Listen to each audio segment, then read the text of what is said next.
E aí, queridão, você tá bom? Fala, Márcio, tudo beleza? Prazer te conhecer, tá?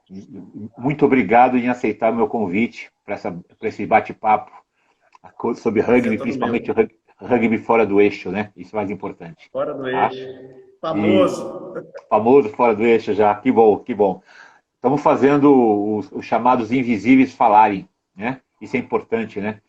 Para Com mostrar que certeza. o rugby é muito mais do que o centro, né? Vamos dizer assim, o centro-sul, centro-oeste. Mas é importante essa gente saber que existe rugby em todo o país e cada vez poder ajudar de algum jeito, colaborar, não ajudar, colaborar com vocês e vocês com a gente, tá?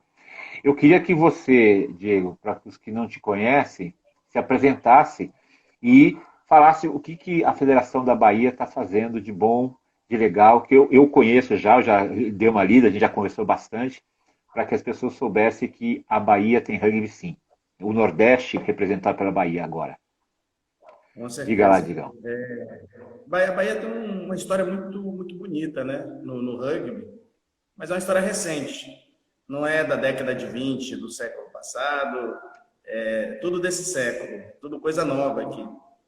Eu cheguei já, o rugby já estava acontecendo na Bahia, eu venho de outro esporte, que é o handball. Esporte muito Sim. jogado no Brasil, muito jogado nas escolas. Hum. Cheguei a jogar em nível de seleção municipal, cheguei a jogar Campeonato Baiano, Jogos Abertos da Bahia, joguei por Teixeira de Freitas, que é a minha cidade natal, a cidade no extremo sul da Bahia, e, não me engano, a nona maior cidade da Bahia, e joguei por Porto Seguro, que é a cidade onde eu moro desde 2003, né?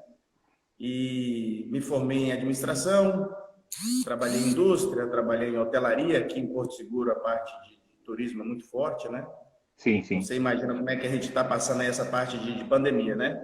Imagino, imagino. Mas, mas eu resolvi, até por conta do rugby, em 2007 eu assisti uns jogos da Copa do Mundo de rugby, passou na ESPN, o Martoni era comentarista e aquela galera toda da ESPN comentando, e aquilo ficou na minha cabeça, ficou guardado ali no meu subconsciente, ficou hibernando. 5 anos depois eu resolvi largar 14 anos de handball e apostar tudo o que eu tinha de, vamos dizer assim, do resto da minha vida, já estava com quase 30 anos. Eu Sim. falei, eu quero apostar um esporte que eu não conheço, mas que eu estou encantado. E cada vez mais que eu tomava essa decisão, que eu dava passos em relação a essa decisão, eu descobria o quanto o rugby era algo totalmente exótico e era tudo que eu queria para a minha vida. Era tudo que me ensinaram de bom, tanto minha família quanto meus primeiros treinadores. E no rugby é que eu descobri que existe, é possível você jogar um jogo respeitando o árbitro, respeitando o adversário, ser amigo do seu adversário, valorizar o espetáculo, organizar, envolver comunidade. E me encantei pelo rugby. E, claro, como todo clube aqui no Brasil, e a gente vai falar muito sobre isso hoje, que começa o rugby nessa faixa de idade, a gente já quer entrar nas primeiras competições, já quer ganhar, né, Márcio? Então, Sim, esse era sim. o propósito do clube que eu fundei aqui em Porto Seguro.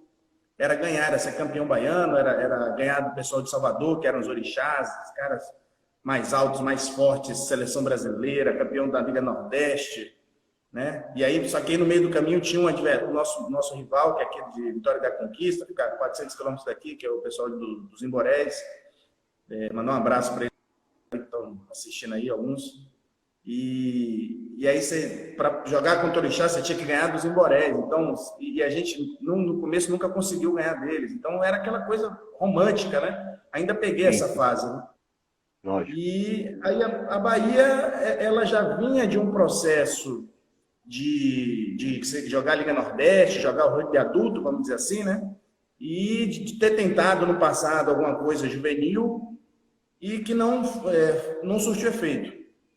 Até Entendi. que os clubes naquele ano, 2015, resolvem se juntar e falar, olha, a gente precisa, na organização, ser um pouquinho mais, ter uma pessoa um pouquinho mais dedicada, porque até então os Entendi. presidentes das federações eram de clubes também, então eles tinham pouco tempo do baiano.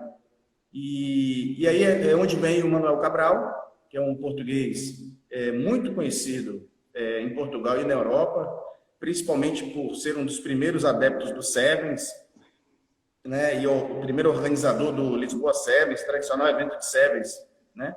Sim. E Manuel veio para cá, estava morando no Brasil já há mais de 10 anos e já tinha tido um contato na Federação Baiana, mas foi por pouco tempo. Fizemos um convite para ele, ele aceitou com algumas condições. Uma delas era eu ser o vice-presidente dele. E aí que eu entro nessa parte de federação. Então, eu fico ao lado de Manuel nesses 4 anos da gestão dele, até que no final do ano passado ele decide não continuar mais, por uma série de fatores, principalmente profissionais. E posso dizer também, Márcio, muito decepcionado com a falta de respeito com que né, lhe impuseram, vamos dizer assim, e nos impuseram, né? Porque eu estou do lado dele também e a gente está na Bahia. Para você ter ideia, até hoje não responderam e-mails para Manuel Cabral, que ele enviou a entidades importantes, né? Então, isso para um senhor de 64 anos, 65 anos, que tem mais de 40 anos de rugby, isso era o mínimo, né? Eu te mando um e-mail como um presidente de uma entidade estadual, né? De um estado como a Bahia, que é um dos principais estados do Brasil, a Bahia que representa metade do Nordeste, para quem gosta de falar que a Bahia, o Nordeste, a Bahia é metade do Nordeste. Eu não estou dizendo que o rugby nordestino, a Bahia assume a metade, não. Estou falando territorialmente, dados, né? Então, até porque esse projeto Rugby Nordeste, com a Bahia, ele fica um pouco... Ele já fez sentido, hoje ele não faz tanto sentido. Só a Bahia já é muito grande, ainda mais a gente incluir mais outros 8 estados, né? Diferente do estado de Sergipe, que já é um estado que naturalmente tem congruências aqui com a Bahia, né? E que a equipe que tem lá, que é o Serigi, mandar um abraço também para eles, estão aí assistindo a gente, se filiaram à Bahia há 2 anos atrás. E aí, então, assumi a federação com um desafio enorme, pouco recurso, para não dizer nenhum, né? Mas quem quiser saber, está lá no site da federação, todos os balanços e toda a nossa contabilidade, todas as nossas decisões em termos de conselho de administração, toda essa parte de transparência. Isso é um trabalho iniciado por Manuel Cabral e, claro, continuado por essa nova gestão. Está tudo lá, quem quiser saber, quem é filiado, quem não é filiado, quem está em Portugal, quem está na Europa, na Ásia, na Oceania, quem está em São Paulo. Quero ver como é que a Bahia como é que é a Federação da Bahia, em números, quem é da área de administração, quem é da área econômica, entra no site da Federação e tem lá, se quiser dos últimos, tem lá, se quiser de 2016, não sei se tem, mas deve ter também. Quiser saber como é que é composta a nossa gestão, está tudo lá, está tudo transparente, como diz as regras de governança corporativa, né? Um termo muito falado hoje em dia, né, Márcio? Bem boneco. Inclusive, a CBRU é conhecida no cenário esportivo brasileiro por ter prêmios nessa área de gestão e de governança corporativa. E engraçado, né, que eu trabalhei na indústria, eu trabalhei 6 anos nessa indústria, e parte desse meu tempo lá era na área de auditoria interna. Então, um dos nossos livros de análise técnica dos setores que a gente atuava era o livro do IBGC, Instituto Brasileiro de Governança Corporativa. Então, os 4 pilares da governança corporativa fazem muito sentido para mim e para onde eu vou, né? Para o meu clube, para a federação, né? Inclusive, gostaria muito de conversar com pessoas que falam tanto de governança corporativa no rugby brasileiro, para a gente trocar ideia. A gente está tentando algumas coisas aqui na Bahia e a gente tem visto algumas coisas no Brasil, né? E isso seria muito interessante, a gente misturar, né, esse tempero baiano aí, né?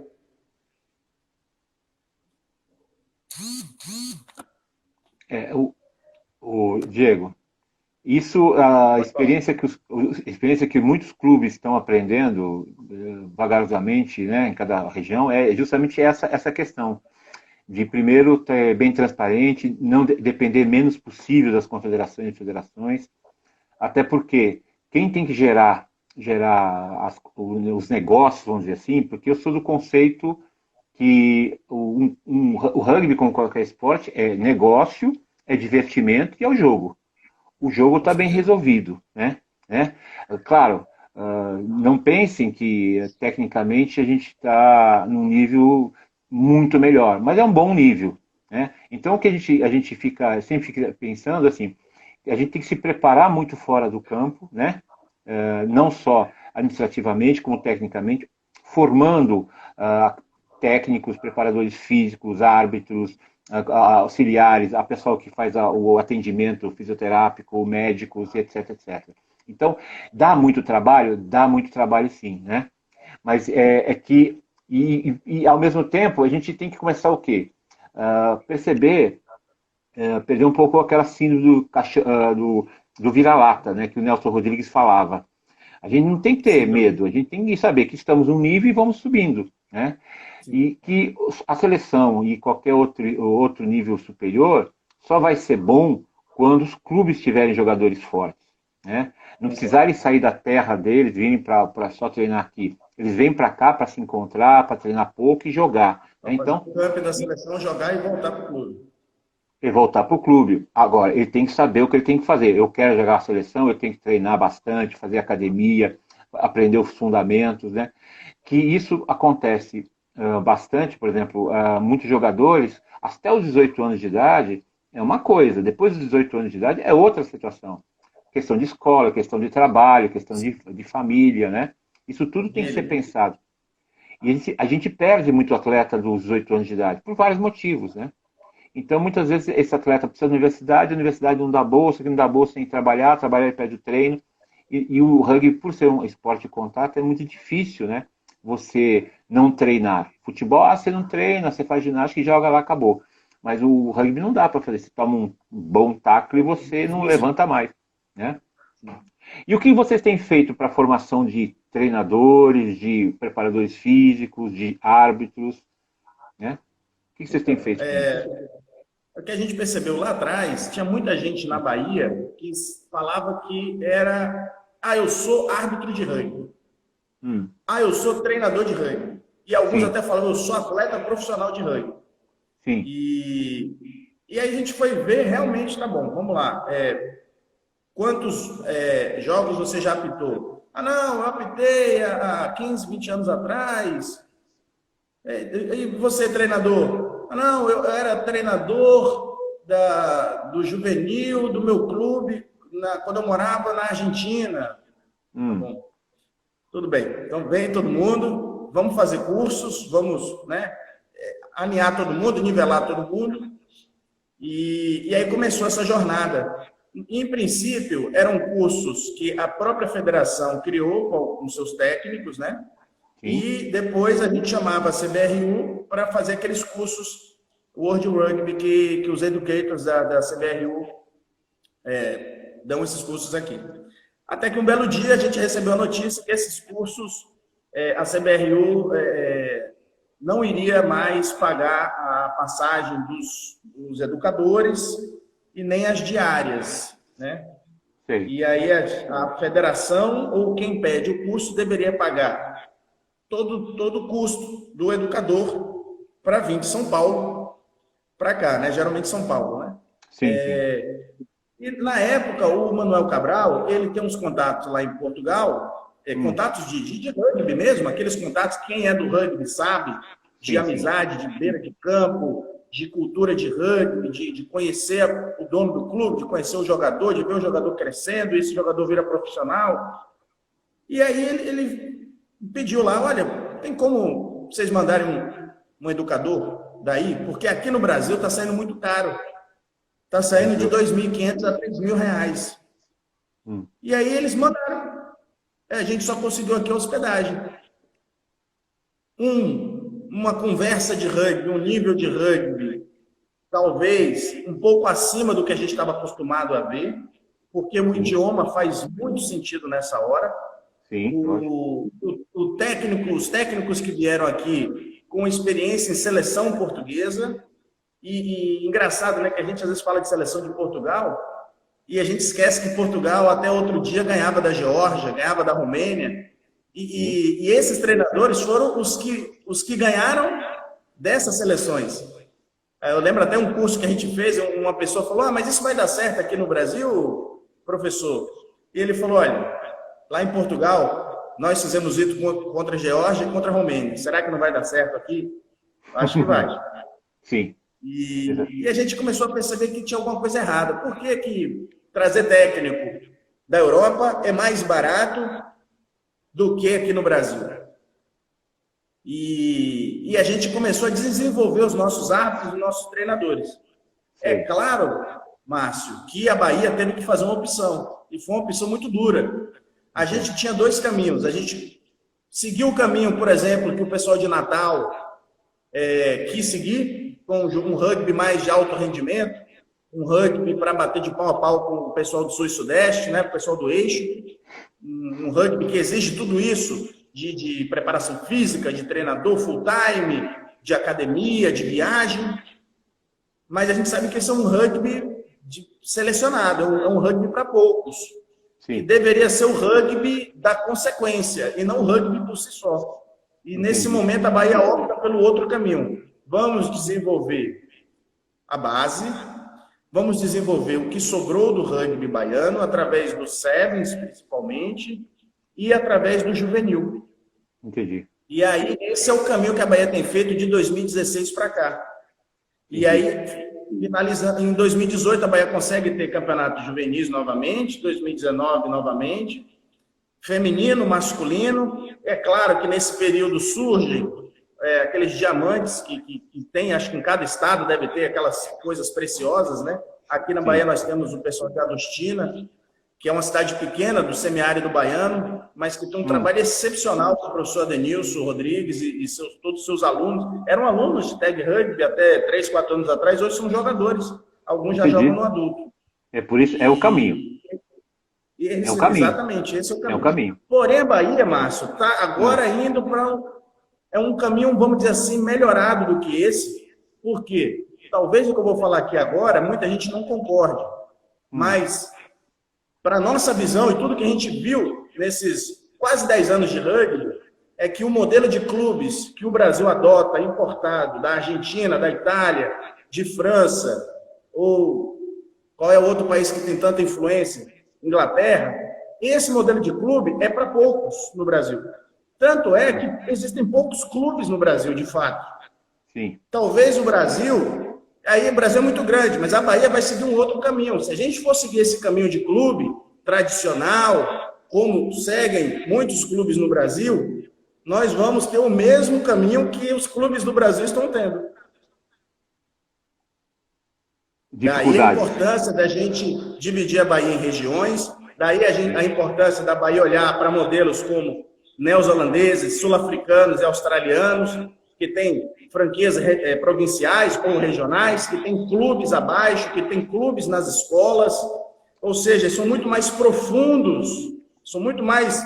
A base piramidal faz muito mais sentido nesses países do que aqui no Brasil. É um clube contra outro clube, contra outro clube. E aí você vê, o que são esses clubes?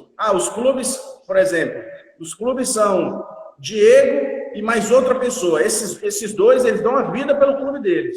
Poxa, que legal, eles são heróis.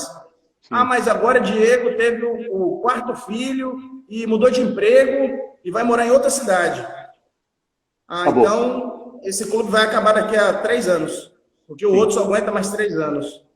Entendi. Então, esse modelo, Márcio, tem muito no Brasil. Ele talvez foi um modelo de entrada para começar o rugby no Brasil, beleza, valeu, mas agora é hora da gente mudar, a gente buscar outros caminhos, e a Bahia está buscando, e tomara que em breve a gente fale mais sobre isso quando os resultados chegarem. Diego, uma coisa eu tenho certeza. Eu comecei a jogar em 75, né, no colégio, aqui em São Paulo, e engraçado, né, eu já estou quase nos 60 anos de idade, e digo que o rugby tem uma coisa assim meio do Peter Pan, né? Nunca quer crescer, sabe? Ele sempre quer ser o adolescente e na hora de ele se tornar um adulto, ele não vai.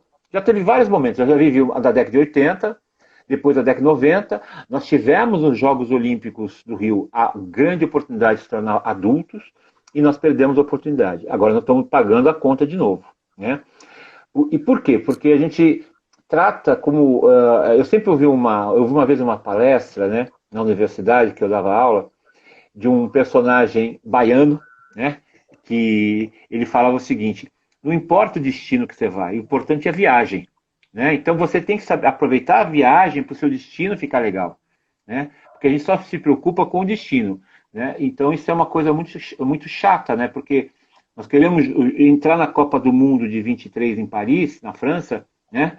E a gente não está tratando de como chegar lá por um caminho mais legal, mais fácil. Né?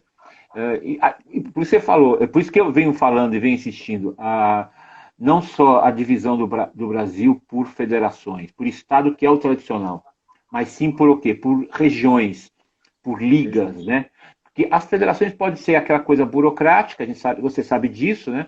Mas por liga, você pega Bahia, Sergipe, você pega, sei lá, Alagoas, não sei quem mais. Então você tem feito um trabalho muito legal nisso, eu tenho visto. Você tem proposto modelos que muitas vezes os clubes nem percebem, Márcio. Talvez porque estão presos já a um modelo pré-concebido, que já vem de anos. Ok, mas se é para ter mais jogos e se você vai diminuir distâncias, é possível até você conviver com dois modelos. Não, vou jogar o modelo tradicional da minha federação e vou desenvolver meus jogadores na liga, né?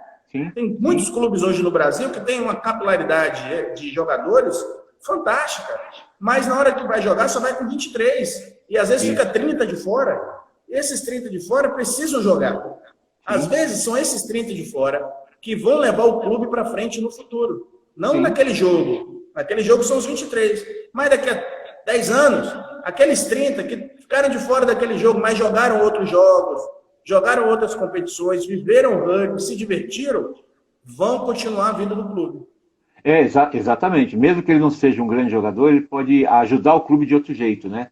Desde, sei lá, ser árbitro, desde ser mesário, desde ser carregador de bola, desde ser qualquer coisa. E não é uma vergonha para ninguém, né? É um absurdo, Márcio. O Brasil, no rugby, deixar algumas coisas que vêm não só do futebol, mas de outros esportes, que é aquela coisa, não, vamos fazer uma seleção aqui e vai ser esses jogadores. Beleza. Ok, tá bom. Você está selecionando os melhores. E os outros? O que você está fazendo com os outros? Eles vão jogar como? Tem que ter uma competição para eles. Tem que ser na preliminar. Tem que ser uma outra competição. Tem que ser uma liga diferente. Tem que ter alguma coisa para a comunidade do rugby. É inadmissível eu ver um clube brasileiro deixar alguém de fora. Eu não admito isso. Eu acho isso a futebolização do rugby. O que a gente vem pensando bastante, os maiores clubes da cidade de São Paulo, ou do estado de São Paulo, eles têm o A e B, né? A e B. Que o B é justamente para fazer com que os jogadores joguem, os mais jovens, os que não têm tanta oportunidade, para dar minutagem. O que nos falta, isso eu sempre falo para todo mundo, a gente ter dados para saber quanto o jogador jogou, quanto, no seu caso, quanto o juiz apitou, se ele foi bem, se ele foi mal, né? Se ele errou, se ele não errou, qual o fundamento dele. Isso é um trabalho de muita gente, né? Mas que nos falta. Se eu perguntar para você quantos jogos teve a seleção, quem jogou, como jogou, muitas vezes eles não têm esses dados, né? E não tem essa ligação com o clube, né? Por exemplo, muitas vezes o cara está com algum problema lá e aqui não há comunicação, a gente sabe disso, né? Então, a gente vê, por exemplo, outros estados que têm até times muito bons, mas que não tem competidores. Por exemplo, você pega o Sul, o Farrapos é um clube bem organizadinho, mas não tem um competidor com ele. Ele ganha 8 anos, né? E eu pergunto, e daí? Eu acho que tem que ganhar, perder, sentir que é dor, porque é o que acontece muitas vezes com as meninas. Passam o tempo todo treinando pela seleção e não jogam nos seus clubes. Saem da sua cidade e jogam só na seleção. Agora foi cancelado as etapas do circuito mundial, onde elas vão jogar? Né? Onde elas vão treinar? Qual a motivação de treinar? Né? Porque treinar, você tem que ter um motivo, né? Ou para divertimento, ou para competição, ou para seja lá o que for, né? E ao mesmo tempo, eu sempre fico me perguntando, a gente tem que buscar biotipos diferentes. E a Bahia, o Nordeste de forma geral, tem um biotipo muito interessante, né? Tem muita coisa boa aqui de biotipo, de somatotipo, de diversidade étnica, mistura, pureza de raça, tem de tudo que você imaginar aqui, Márcio, no masculino e no feminino. Sim, exatamente. Isso aconteceu. Você imagina o Brasil, de uma hora para outra, começar a fomentar o rugby fora do eixo de uma forma mais aberta, assim, olha, nós queremos mesmo que tenha rugby em todo o cenário, todas as unidades federativas do Brasil. Sim. Porque aí você faz jus ao nome brasileiro ou brasileira no seu escudo, como a Bahia. A Bahia tem um desafio enorme, a Bahia é um estado gigante, Márcio. Eu sei. Quando a gente fala que é a Federação de Rugby da Bahia, nós temos que estar abertos a uma equipe lá do Caminhos do Oeste, lá do Oeste baiano, lá em Barreiras, Luiz Eduardo Magalhães já está perto de Goiás, Tocantins, né? Para dar um apoio devido. Sim. Nós temos que estar prontos para quando a equipe do Centro-Norte aparecer, surgir e falar, queremos fazer parte. Sim, sim. A Bahia tem que oferecer pelo menos um caminho, pelo menos dar a mão. Se não vai dar, né, uma estrutura, vai dar a mão e falar, ó, nós já estamos nessa pegada há um tempo. Fizemos assim, vamos passar tudo para vocês. Tenham sorte, estamos com vocês. E tem uma coisa muito legal, que o Brasil é isso também, que o Nordeste brasileiro também tem influência francesa, inglesa, portuguesa, né? Que isso é também importante, essa mistura de povos, né? E ajuda bastante, né? E faz que muitas vezes você tenha pessoas que podem ajudar de algum jeito. Eu fui treinador, mas não quero mais ser treinador, eu quero só ajudar aqui no dia a dia do clube, né? Ô Márcio, você não tem noção, nos clubes do Nordeste, que em sua maioria foram criados no litoral nordestino, que é onde estão os seus grandes polos, né? Urbanos e suas capitais, você não tem noção de quantos atletas profissionais de rugby já foram. Vem ao Brasil nas férias. E vem aonde? No Nordeste. Porto Seguro recebe, estou falando só da Bahia, Porto Seguro, Ilhéus, Itacaré, Salvador. Aí depois vai lá, Aracaju, Maceió, Recife, Natal, Campina Grande, João Pessoa. Você não imagina Fortaleza, pessoal lá do Maranhão, não tem noção de como vêm os caras para cá. E assim, eles estão de férias, né? Sim. E aí, às vezes, gostam demais daqui, compram uma casa aqui para verão, vai se estabelecendo. Então, aqui tem muito ex-jogador de rugby, que tem história no seu país. Aqui em Porto Seguro tem, não sei se você conhece Porto Seguro, mas tem Arraial da Júlio Trancoso. Opa, há muito tempo atrás eu ia, não tinha nada, só tinha a gente sem calção pela praia. Boa. Pegava o ônibus aqui muita gente do Brasil também, Márcio. Muita gente de São Paulo tem empreendimentos aqui, ou já vieram aqui, tem muita história aqui em Porto Seguro. Mas não é só Porto Seguro, tem outras cidades no Nordeste que são um atrativo muito grande, né? Um atrativo turístico para as pessoas. Então, você imagina eventos de beach rugby aqui, torneios internacionais aqui no sol nordestino. Assim, as motivações são muitas, né? E uma coisa que eu quero saber de vocês, como é que vocês conseguem monetizar? Quer dizer, como é que vocês conseguem trazer parceiros que possam não dar dinheiro, porque ninguém dá dinheiro, né? Como é que você pode atrair patrocinadores, ou por leis de incentivo, ou por patrocínio direto, patrocínio social? O que vocês estão fazendo de importante? Que isso é importante, porque a Bahia, por exemplo, no sul da Bahia tem toda aquela empresa de papel e celulose, né? Até Porto Seguro, Vera Cruz, Bahia Sul, que eles têm dinheiro. Suzano, Varacel. Exatamente, e tem dinheiro à vontade, né? Eles têm dinheiro à vontade. Nossa, que de ICMS, sei lá o que eles têm mais. Imposto de renda, né? Imposto de renda. Tem a Ford lá em Camaçari. Quer dizer, tem uma série de empresas que poderiam... Camaçari tem um polo petroquímico, né? Não é só Ford, é automobilístico, mas tem as empresas da área de petroquímica. Sim. É um polo gigante que tem lá. Então, esse trabalho, que achei o trabalho mais chato, mais difícil, né? Mas com um bom projeto social, um bom projeto escolar, um bom projeto de formação, essas empresas têm muito, muito interesse pela imagem de estarem ajudando a comunidade, né? Que eu acho que essa é a grande vantagem de vocês, né? Essa é uma ótima pergunta. Antes de responder, eu estou lendo aqui os comentários, não dá para ler todos. Sim, mas o André Rendorf aqui, é uma lenda aqui do rugby baiano, ele comentou aqui que o Morro de São Paulo, que é uma ilha ali perto de Salvador, É a residência de um ex-jogador da Itália, que jogou 2 Copas do Mundo, o Máximo Bonomo. Até outro dia era um dos 10 italianos que já tinham marcado o try contra os All Blacks. É só né? isso. Só para você ter ideia, né? Então, e como o Máximo Bonomo pode atrair outras pessoas, né? Que ele vê o trabalho do rugby. Então. E trazer essa gente para conhecer, para falar, olha, o que nós podemos fazer, que você pode nos ensinar, como um mascote, um consultor, um amigo, né? Que eu tenho certeza que esse povo vai. Porque se ele comprou uma casa, ele gosta da Bahia e do baiano, né? Então isso ajuda bastante, né, a ter alguma coisa. Onde ele mora, então, tem uma água cristalina, né? Não vou fazer aqui a propaganda de morro, tenho que fazer que é Bahia, né? Porque aqui em Porto Seguro tem Praia do Espelho também, né? Tudo cristalino e tudo. Sim. Mas vamos lá. A pergunta sua é muito boa. O que a Bahia fez? Esses últimos 4, 5 anos, a Bahia realmente ela teve que mudar a chave. Olha, vamos continuar competindo ao nível Bahia, vamos deixar de ir um pouco no Nordeste, de ir um pouco no Sul e Sudeste, vamos deixar um pouco as competições nacionais, que eram grandes ambições dos clubes baianos. Vamos desenvolver o rugby aqui na Bahia. Foi uma tentativa, foi muito bonito também, foi um período, os anos 2016, 2017 foram anos marcantes para quem fez parte daquela quantidade de etapas de sevens e jogos de 15 que nós jogamos nesses 2 anos. Foi fantástico. Fazia parte também do trabalho nosso de chegar a ser uma entidade filiada, a CBRU.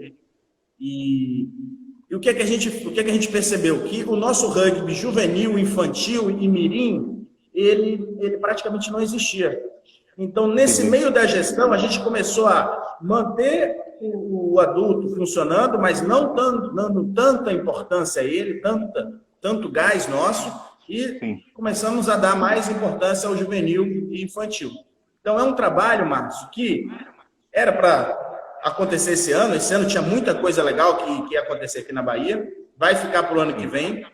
De a Bahia apresentar 2 projetos de lei de incentivo ao esporte para todas essas empresas que você citou, e tem outras em outras regiões da Bahia interessadas já, mais voltadas ao rugby de base. Porque nós acreditamos que com o rugby de base financiado, o adulto se autossustenta. Porque o adulto pega carona nisso tudo que está acontecendo embaixo. Ao contrário, se o juvenil e o infantil pegar carona no adulto, a gente inverte um pouco a pirâmide. Fica uma coisa meio estranha. Sim. É isso. Nós estamos indo nesse caminho. Acreditamos que a divisão por regiões vai nos dar mais jogabilidade. É a primeira coisa que a gente busca, ter mais jogos. Sim. Vai nos dar mais atletas, porque aí os clubes vão começar um processo, que é um processo que o meu clube já começou a fazer. Isso é um processo difícil, mas ele é importante, que é a desconstrução. Ou seja, eu vou me desconstruir como clube único e vou me reconstruir como pequenos núcleos para, quando isso tudo estiver acontecendo e jogando, nós nos reunimos e representamos o clube. Entendi. Mas aí não mais como clube, sim como região. Que é como se faz na Nova Zelândia, na África do Sul, na Austrália e na Irlanda. Agora, não é que nós queremos fazer o rugby que eles fazem, Márcio. É mais ou menos assim. É como se a gente quisesse a organização de competições e a noção de clubes que eles têm, que é de franquias e regiões, mas nós queremos o nível técnico da Argentina, que está aqui do nosso lado, do Uruguai, que está aqui embaixo da gente, do Portugal, que fala a nossa língua, tem um rugby de altíssimo nível, que se adapta muito mais rápido ao rugby brasileiro do que o rugby propriamente argentino, por incrível que pareça.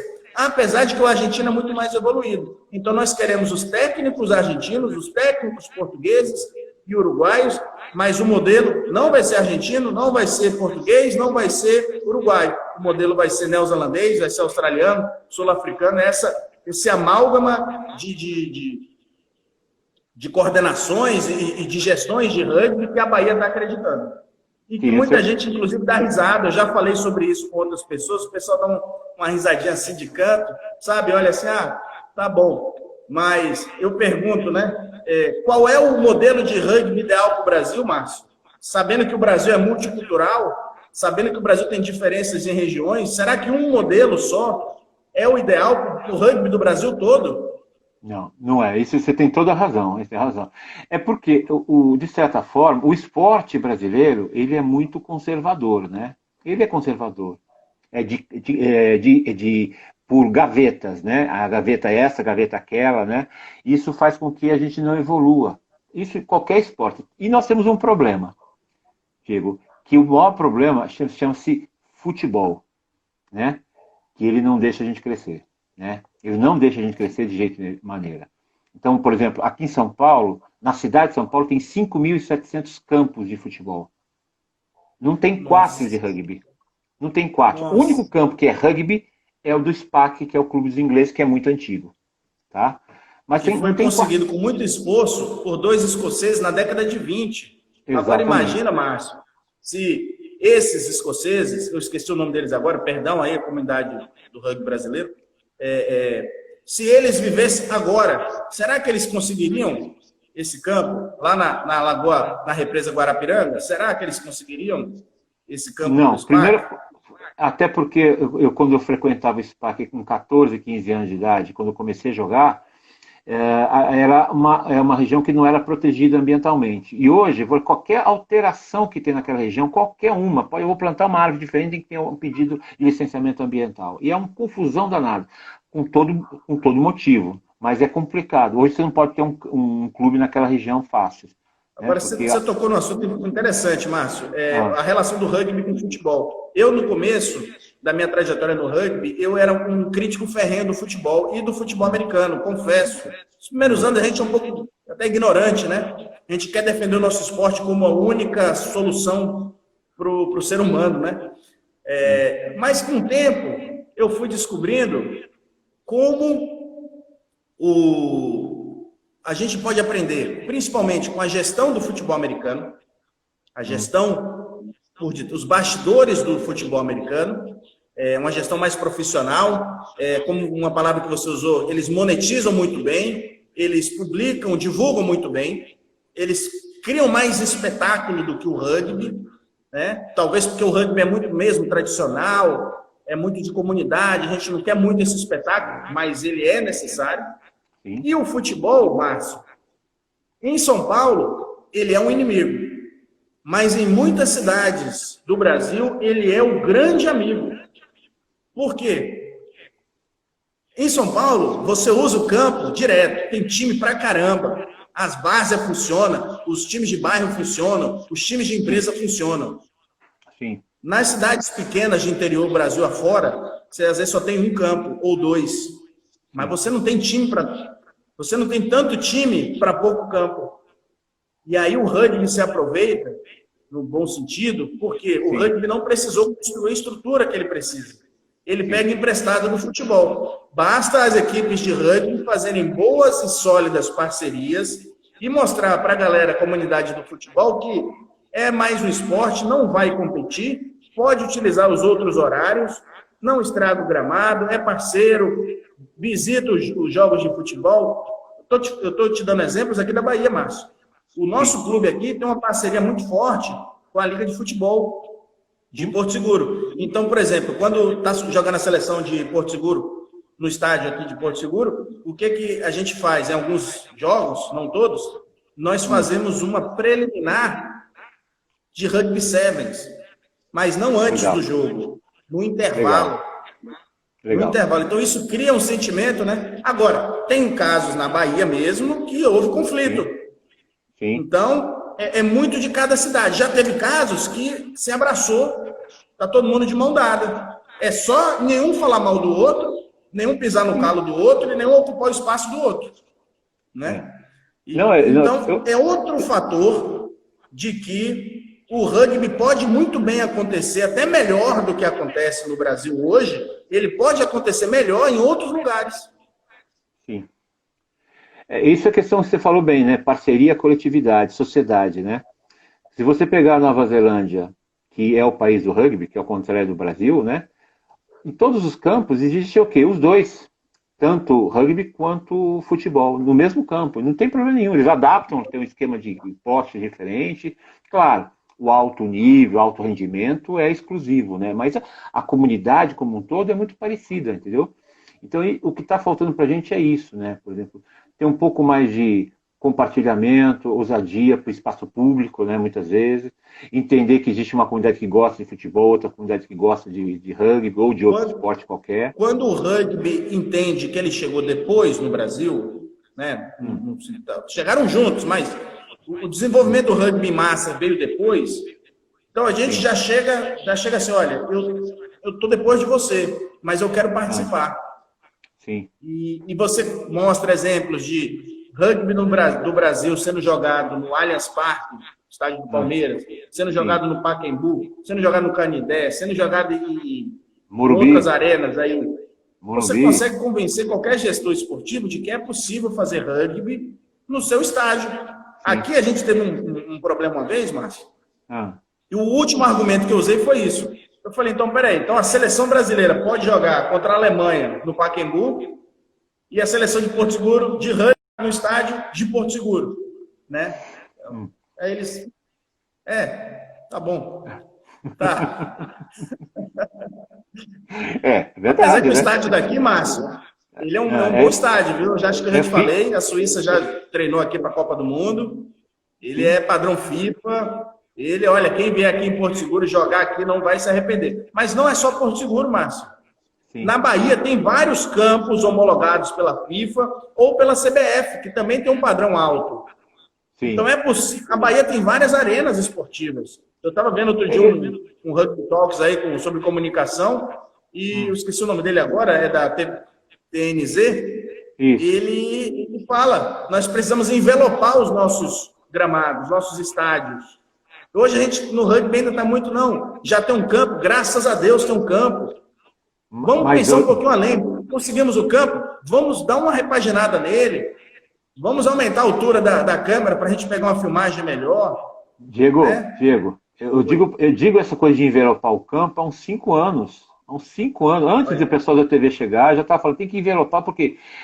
E ao mesmo tempo, eu já discuto essa questão, eu não preciso transmitir na ESPN, na Record, na Globo, na Sport TV. Existe hoje o streaming. Via YouTube, via Facebook, via outros canais, que é a grande... Funciona muito bem. Por exemplo, nós estamos conversando aqui num bate-papo, né, que não precisa de ninguém para gerenciar essa história. Isso faria justamente atrair gente para olhar, fãs, porque você não precisa ser um torcedor, mas um fã, um admirador. A gente tem um monte de gente que me pergunta, eu gosto de rugby, onde eu posso assistir, né? Que canal passa, se tem um YouTube, né? Então, essas coisas todas a gente está perdendo. Por quê? O trabalho fora de campo é mal feito, de forma geral. Aí os clubes estão responsáveis também, federações responsáveis, todo mundo é responsável, não é culpado, né? Como fazer isso junto? Porque quando você tem você e mais 10 que trabalham na federação, é uma coisa, mas quando você tem 30 clubes te ajudando a fazer a mesma coisa em comum, dá mais resultado, porque cada cidade sabe a sua realidade, né? Então, por exemplo, eu estava outro dia lendo a questão do patrocínio do Barcelona, do futebol espanhol, que é a coisa máxima. Existe o patrocinador local da Catalunha, o patrocinadores do país, da Espanha, o patrocinador da Europa, o patrocinador do mundo. Do mundo? Do mundo, que é o cara que ele vai lá para a China, tem um patrocinador na China, e ele sabe que ele vai vender, sei lá, 200 mil camisas, 1 milhão de camisas. Você imagina, os caras vão fazer a pré-temporada deles na China, bancado pelo patrocinador. É grandioso isso, mas é interessante pensar que você pode ter o patrocinador da sua região da Bahia, que é Porto Seguro, outro de Salvador, outro de Camaçari, outro não sei de onde, né? Aí tem o do estado da Bahia. É o futuro, é isso mesmo. E aí tem o da Bahia. Eu acho muito legal quando se faz nos estádios, nos jogos, Márcio. Eu não consegui envelopar, né? Eu não consegui trazer aqui malhas, banners, faixas, colocar fogos, eu não consegui fazer isso. Mas eu consegui, nos intervalos dos jogos, interagir com o público entrou no gramado, o público chutou uma bola de rugby, o público passou uma bola, teve um desafio, teve uma corrida, um circuito, teve uma brincadeira, porque isso também é experiência para o espectador. Né? Sim, lógico. E a gente está muito acostumado, em quem vai assistir o nosso jogo é o atleta que não conseguiu jogar, é o ex-atleta ou é o nosso familiar. Sim. Mas e o outro perfil de torcedor? Aquele, como você falou, aquele que só quero ver. Eu quero me entreter com esse jogo, né? Então, se você oferece mais coisas durante os jogos, é muito legal. A gente fez isso aqui e tem feito na Bahia, tá sendo muito legal. Ó, Diego, uma coisa interessante, né? Quando teve o jogo do Alemanha e Brasil no Pacaembu, a expectativa de público, se eu não me engano, era 10 mil pessoas. E aí chegou na hora, foi o dobro. A polícia não queria deixar entrar porque estava com aquela coisa assim, vai ter briga, né? E não tem briga, as pessoas são muito dóceis. Aí se perguntou, mas por que veio mais gente que o normal? Porque tinha muita gente curiosa em assistir os jogos. Né? Muita gente curiosa que estava ouvindo falar do rugby. Tinha um jogo no Pacaembu, que é uma localização boa aqui em São Paulo, e tinha muita gente assistindo o jogo. Ia lá para se divertir. No estádio do Palmeiras também, Brasil e Uruguai, aquele jogo que passou na rede de fora, no segundo tempo, e outros foram fora. E teve também no Allianz Parque a mesma coisa. Eles previam X torcedores, veio 2X também, porque é uma boa localização o Allianz Parque aqui em São Paulo. E as pessoas ficam admiradas, porque as pessoas estão juntas, claro que é um jogo da seleção, mas estão juntas e não tem problema. Né? Estão lá para torcer para o time deles, seja qual for. Né?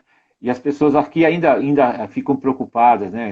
Como torcidas de outros esportes que acabam brigando, não pode assistir jogo no mesmo estádio, jogam as coisas para o campo. Graças a Deus no rugby a gente ainda não tem isso. Não, e não vão ter, não, pode ter certeza. O jogo não pode ser o jogo não pode ser um teatro onde você aplauda, mas você pode gritar, você pode cantar, você pode fazer uma série de coisas importantes, né? De festa, vamos dizer assim. Por isso que eu falo, o jogo está bem resolvido para todo mundo. Se está melhor o nível ou não, é uma questão de tempo. Na Bahia vai ser tempo, treinar, melhorar, achar. Vai né? Como Agora, o fora do campo que nós estamos pecando, muito pecando. Eu lembro, em 2013, quando teve a final SPAC Pasteur no Arena Barueri, né? O que aconteceu? Foi uma das finais do brasileiro mais lindas possíveis. Né? Ali, o SPAC ganhou por detalhes, como o Pasteur podia ganhar por detalhes. No final do jogo. Exatamente. E o que me arrepia até hoje as duas torcidas, dos clubes, das comunidades, que coincidentemente inglesas e francesas foram assistir. Né? E nós tínhamos um jogador um pouco mais velho, vamos dizer assim, para o grupo, que era o Matias, que ele era um argentino. Ele trouxe o pai de Buenos Aires para um senhor que é o presidente de um clube em Buenos Aires. Né? E ele ficou emocionado, o senhor. Ele tem uns 80 anos, acho que hoje, né? Mas uma coisa impressionante como ele ficou emocionado. Né? É um time pequeno em Buenos Aires, mas um time muito bom. Mas ele ficou assim tão feliz, porque era um estádio da Arena Barueri, que é praticamente um estádio largado hoje, tem jogos de terceira divisão, e foi utilizado pelo rugby na boa. Foi um espetáculo dos mais bonitos possível. Então existe essa possibilidade. Agora, você precisa de calendário, você precisa de promoção, né? Você precisa de um monte de coisas para acontecer. Né? E a gente vê assim, parceiros, né? Parceiros. Então, para isso, por exemplo, as empresas, você sabe bem disso, a empresa faz seu orçamento para o ano seguinte em outubro. Outubro, novembro está fechando. Né? Só que muitas vezes você recebe a tabela em fevereiro. Né? Então, como é que você pode planejar?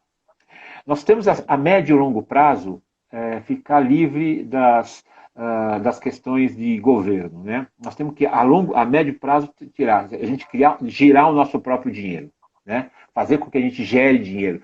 Eu dou um exemplo para você, tem gente que não concorda comigo. Há 30, 40 anos atrás, e numa festa de peão e boiadeiro em Barretos, que é famosa no mundo, no Brasil inteiro, de peão, de pula-cavalo, quem vai assistir o touro derrubar o boiadeiro? Pouquíssimos. As pessoas vão lá para o show, a festa, a paquera, a comprar, viajar de casa, ter tudo e acaba assistindo o touro pulando e o toureiro caindo, né? Então é muito engraçado. Por acaso vê também. Por acaso ele vê.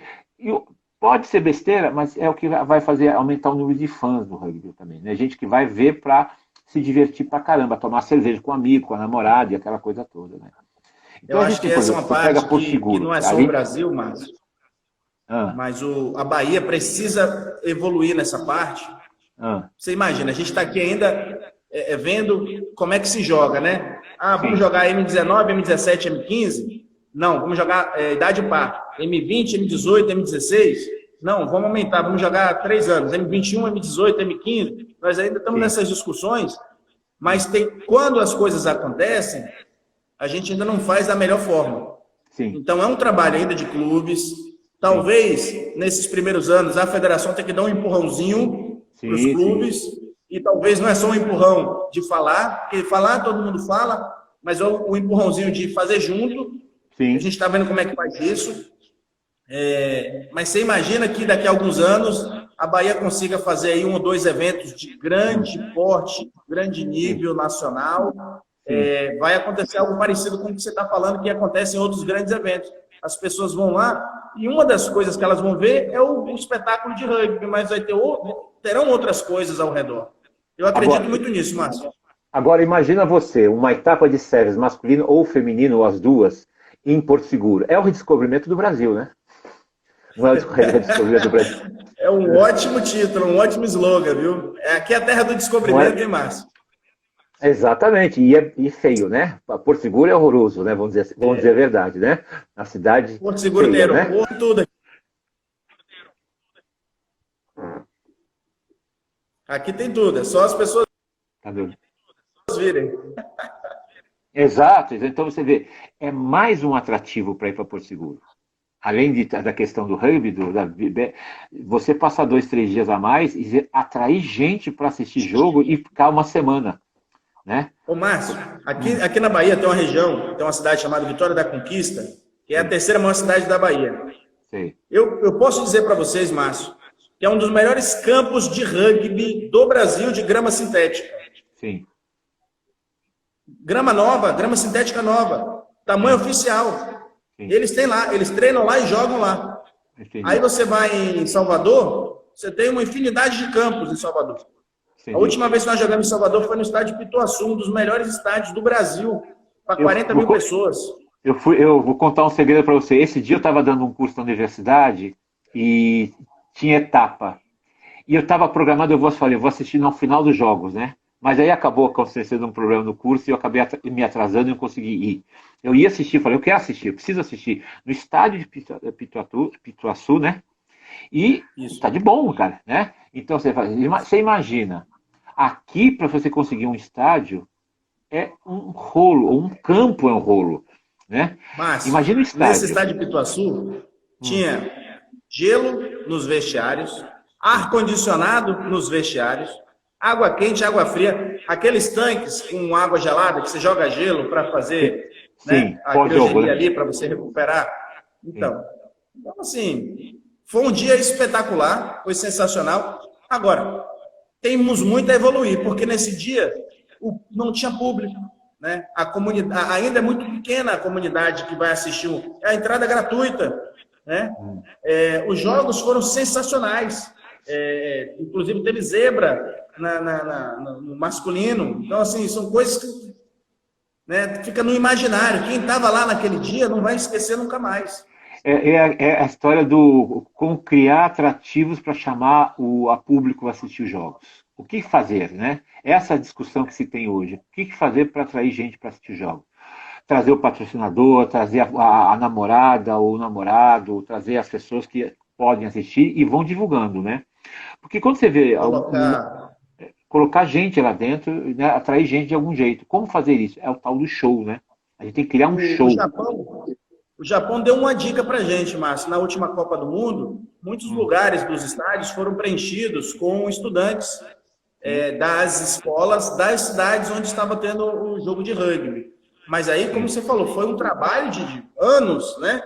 Até chegar naquele dia. As cidades receberam seleções, né? Abraçaram seleções, se vestiram de seleções, né? Talvez esse é um caminho, mas tem outros para a gente seguir.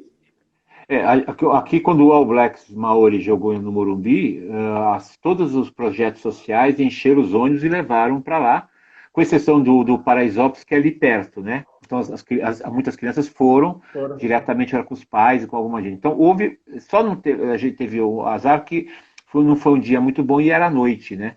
Então, isso era muito complicado. Mas deu 35 mil pessoas, hein, Márcio? Olha 35 mil pessoas, né?